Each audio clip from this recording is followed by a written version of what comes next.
Salam, dünyanın hər yerindən olan mənəvi diplomatlarım. Pastor Mark Burns sizinledir.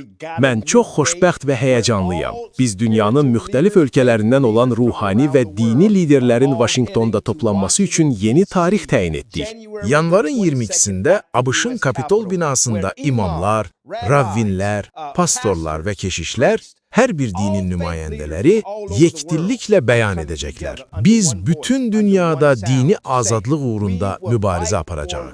Biz münaqişənin bitməsinə kömək etmək üçün birlikdə olacağıq. Biz liderlər şəbəkəsini səfərbər edəcəyik. Qlobal liderlər, dünyanın müxtəlif ölkələrindən olan, həm mənəvi, həm də siyasi sahədə çalışan və öz ölkələrində dialoq aparmağa, zorakılığa son qoymağa, münaqişələri həll etməyə və dünya hökümdarlarına əsl məqsədlərini xatırlatmağa qadir olan ruhani liderlər. Və onların məqsədi sülhün liderləri olmaq və səssizlərə və təmsil etdikləri xalqa xidmət etməkdir.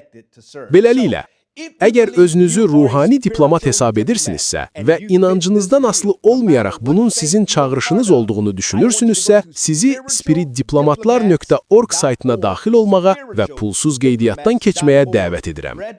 Diqqət edin, yer ciddi şəkildə məhduddur. Artıq yanvarın 22'sində Vaşinqtonda bu konferansa gəlməyi planlaşdıran insanlardan yüzlərlə müraciət alırıq. Qeydiyyatdan keçib iştirak etsəniz, bu qlobal prosesin bir hissəsi olmaq qərarına gələn hər kəsə verdiyimiz xüsusi mənəvi diplomat nişanı alacaqsınız. Ruhani diplomatlar, unutmayın. Biz silah daşımırıq. Biz bütün dünya naminə Allahın hikmətini və imanını birlikdə daşıyırıq.